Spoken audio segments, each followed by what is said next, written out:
Hi everyone, and welcome to the All Things ITSM Global Podcast. I'm Kirsty McGowan. I'm here with Tristan Boot, Kirsty. Carlos Casanova, Kirsty. And now we're speaking with Christophe de Boeck. Hi, Kirsty.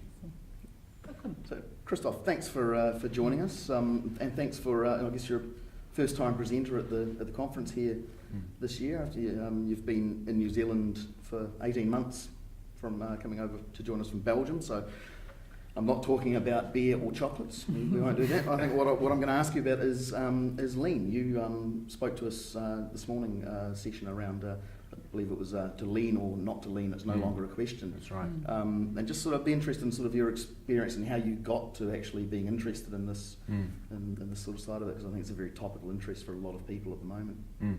Well, actually, 15 years ago, I got the opportunity to work as a consultant for Toyota in Brussels. All right. Wow. And at that time, I did not realize the true strength of Lean and the approach, what it could offer.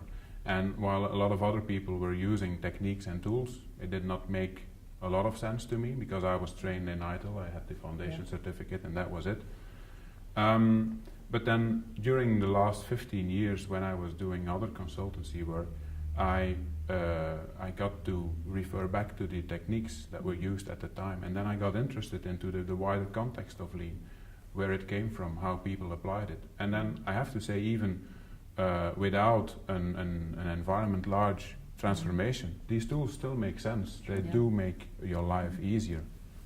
So I guess to a lot of people that I've spoken to, they go, "Oh, Lean, so that's cutting costs, right?" And and there's obviously a lot more to it than that. And do you want to maybe explain a couple of the tools and how you see the value? Well, it is true, and that is one of the aspects that I addressed in the speech this morning. A couple of weeks ago, we heard about the 0-hour contracts in New Zealand, and they were referred to as the Lean workforce schedules in the USA. Okay. But in fact, they have nothing to do with Lean as we know it from the Toyota way. A lot of these Lean concepts, they do cut costs, but not for the sake of cutting costs. It's just a way to open opportunities for these people that were doing repetitive and reactive jobs to have them work on value-adding activities, things that the customer actually wants to pay for. Yeah, because I think the key point that I picked up this morning was something along the lines of, if you've got unused skills in your workforce, that's waste. Yeah. And Yes. I think we've got a lot of that in our industry. People who are itching to carry on and do something. Well, I mean, you run into sometimes individuals that want to do more. They want to be more imaginative, more innovative, and they're being told, just do your job. Yeah. And then there's so many negative side effects from that. I mean, those individuals are the ones you want to capitalize on their energy and their innovation, and target that towards something. Versus, you're really shutting them down, and those people are probably going to leave. Yeah. So you lose a good resource that wanted to do more and expand on it. So I definitely could see that, absolutely. And I guess so. One of the other things that you spoke about was that concept of, if something can be fixed, fix it now. Shut the whole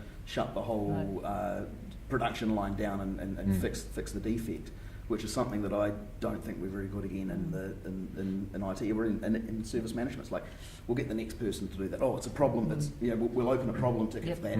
We'll chuck it away. We'll do it. We'll schedule a root cause analysis session a month down the track. So the information's gone. You never get your incident forms filled in properly. That kind of stuff. Well, you just put a sticking plaster over it for now, and you just keep working with it until that sticking plaster falls off. It's so funny because one of my first jobs, I actually was in steel mills. And it kind of ties into the Toyota thing. It's kind of interesting. When they were running the steel mills, and they were actually squeezing out the metal to make the sheet panels, the panels for the doors and stuff, if it was Toyota and Nissan that was running through, as soon as they detected something, the mill stopped.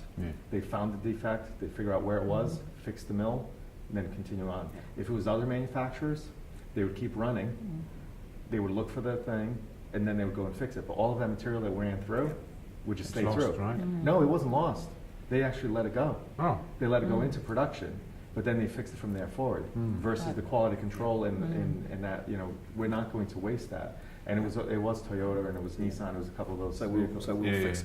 we'll fix that code in production. Right. Yeah. Yes. We won't give the prod teams any more resources to do that, but we'll still take them off to do this. And we don't want to risk the slowdown Yeah. of getting into production. Well, you're sending bad stuff out to production, and it's crazy. So I guess, Christophe, you know, Racing Board, fairly small organisation, especially sort of on global scale. Yes, but for New Zealand, well, there are 1,000 people working for the Racing Board. Yeah, So which for New Zealand is not a pretty small. decent No, size I company guess that's in New right. But Zealand. sort of, but your actual IT team, those kind of things. Yep. As it's saying on that sort of global scale, what's the interest there for actually using Lean and sort of some of these principles? Well, I think there is always an opportunity. I think as soon as you start believing in the fact that your work consists of daily work and daily improvement, making things better every day as you go, well, that is already a big aspect of lean thinking. Thinking what will happen tomorrow instead of just fixing the thing that happened yesterday, that went wrong yesterday. Right. The proactive behavior is so important. Then you can realize things that your customers actually want to pay for, and not just clean up the mess that you left behind yesterday. And that is in fact double work, because you do not only have to clean up the mess, after that comes another day that you will have to think of making extra value. Right. Yeah. Right.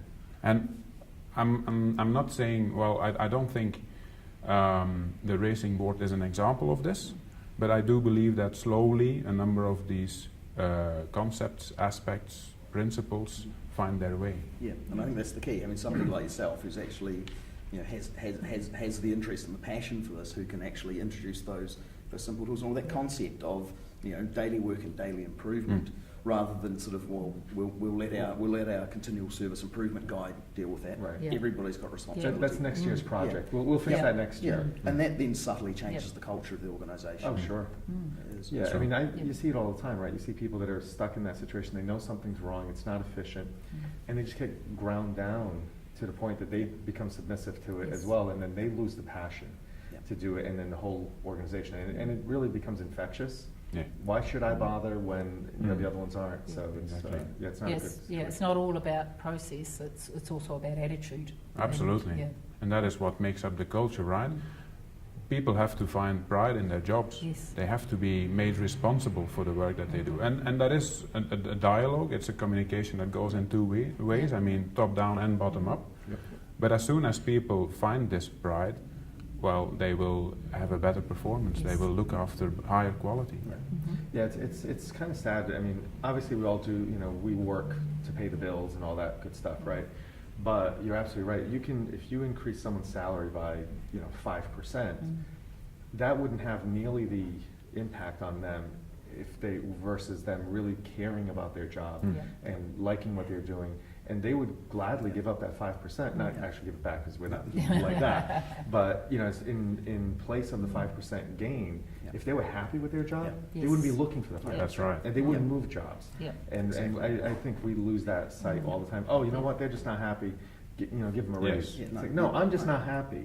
Yeah. There isn't a lot of money that's going to make me happy. No amount of money can make you enjoy your job. For a short period of time, there's a lot of money. And it can do it. Again, it's not my.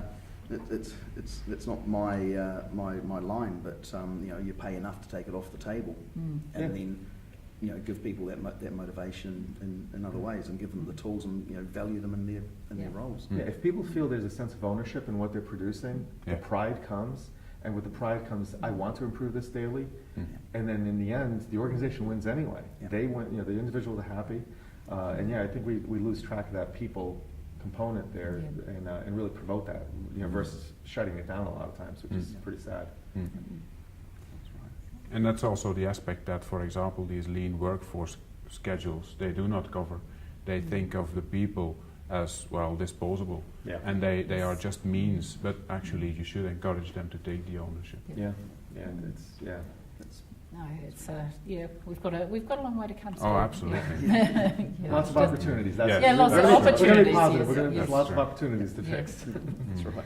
Well, it has been a pleasure chatting to you this afternoon, Christophe. Thank you. It was great to see you speaking at the New Zealand event this year. And hopefully we'll see you on the program again for next year's event. And the conference committee. Oh, and the conference. Yes. Yes. So yeah, we're It's going on to be record now. putting you to work. Extra so, pressure. Yeah, extra pressure. Because we want you to take pride in. Yeah. No salary, just No pride. salary, just Yeah. pride. Oh, yeah, Yeah. But plenty of opportunities for daily improvement. There you go. Thank you. Thank you, Christophe. Thanks, Christophe.